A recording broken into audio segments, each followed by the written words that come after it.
E uma das coisas que mais vai te dar foco é você ter uma motivação para estudar. E para ter motivação, você precisa visualizar onde você vai chegar.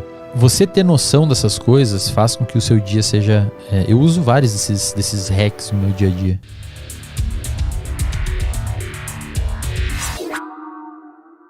Aí entra uma questão que é curiosa, né? Você considera a ignorância uma bênção ou não? Sim. Eu sou um cara que eu estudei por muito tempo aquecimento global. Tem um monte de negacionista que falam que não, mas é um fenômeno que é por A mais B demonstrado que está acontecendo. O mundo está aquecendo. Está acontecendo, isso é provado por A mais B.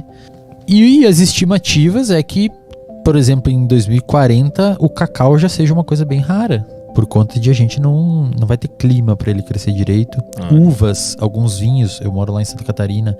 Tem lugares lá que a gente visitou vinícolas e a galera fala...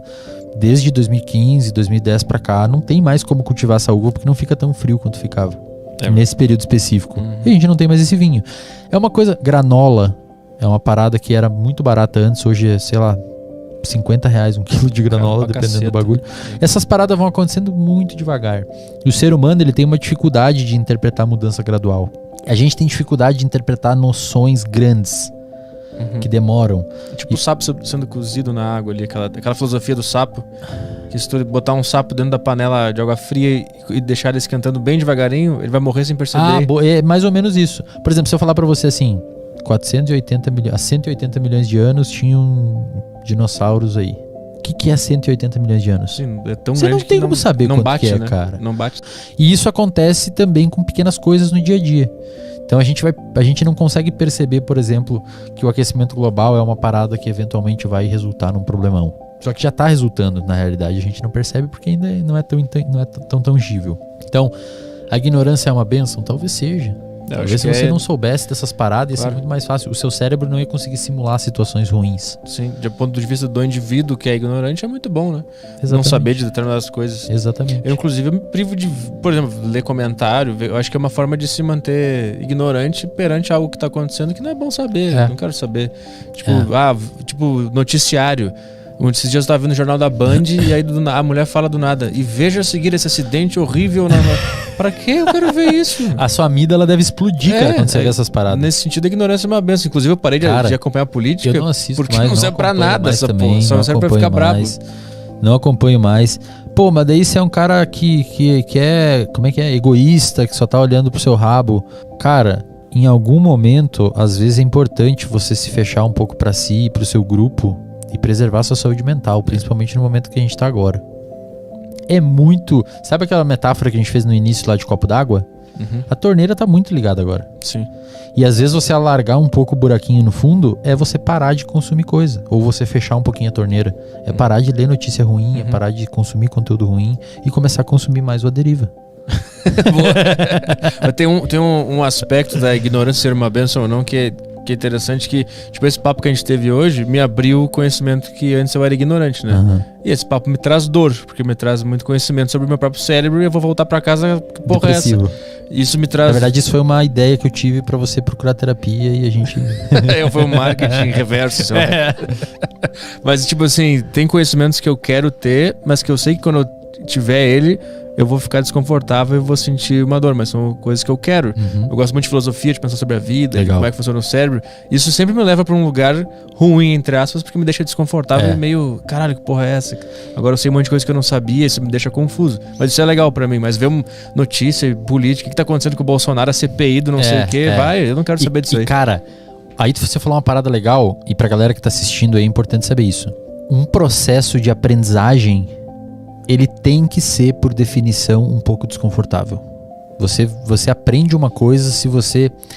Sabe quando você tá lendo? Pô, você lê filosofia. O que você lê de filosofia? A última coisa que eu tentei ler foi a República de Platão. Nossa senhora, cara. Complicado. Mas pra você ler filosofia, não causa desconforto? Pra caralho. Você entender a parada. Ou melhor, você saber que não entendeu. Sim. E cara, se você não sentir esse desconforto, você não faz. Você tem que sentir esse desconforto. E provavelmente esse desconforto é aquele aumento de noradrenalina. E aí se você fala, não, mas eu gosto de filosofia. Aí aumenta um pouquinho a dopamina para fazer você buscar aquele conhecimento. E aí você tem aquela agitação de ir lá estudar. Estudar é uma tarefa difícil. Pô, mas você só estuda. Você só estuda, cara. Porra, velho. Tu só se tortura o dia Lê inteiro. A República de Platão e depois vem falar se eu só estudo, cara.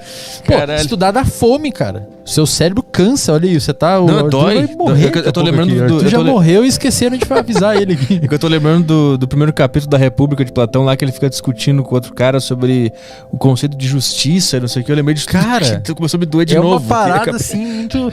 E demanda energia. Se você não ficar um pouco desconfortável, não vai aprender. Você precisa disso. Isso é foco. O foco dispara uma série de neurônios que a gente fala que são neurônios colinérgicos, que trabalha com um neurotransmissor chamado acetilcolina.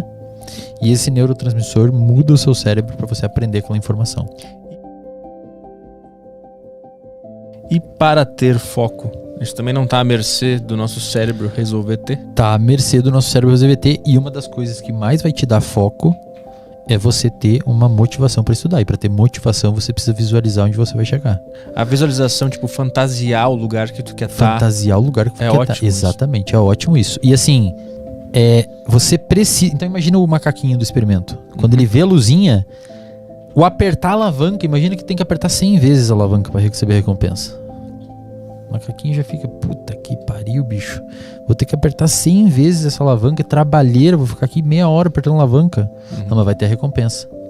Então você visualiza o trabalho a ser exercido como uma ponte para receber aquela recompensa.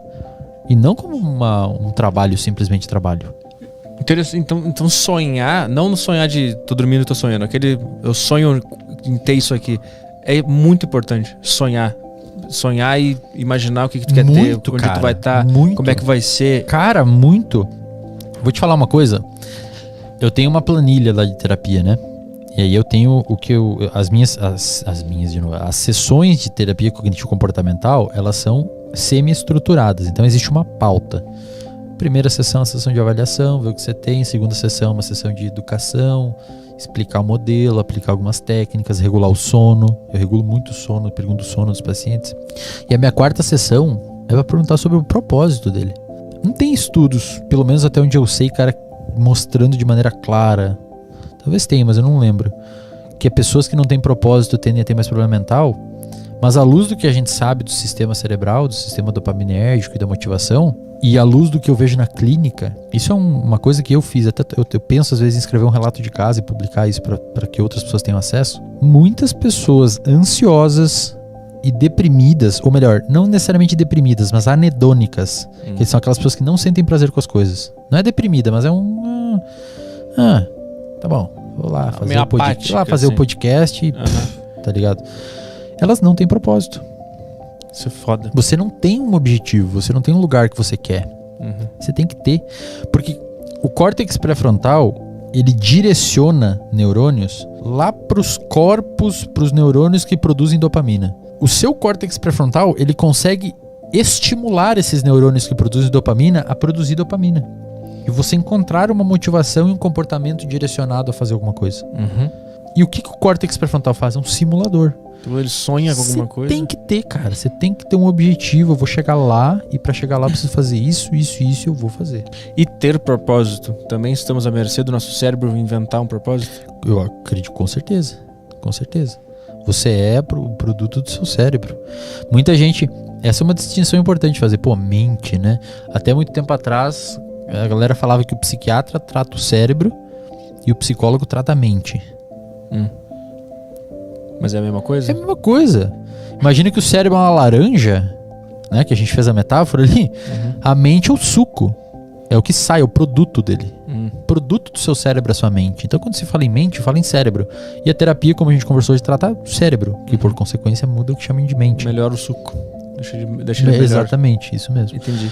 E cara, você consegue visualizar as suas atividades, do que você quer fazer, e isso te causa um estado de excitação.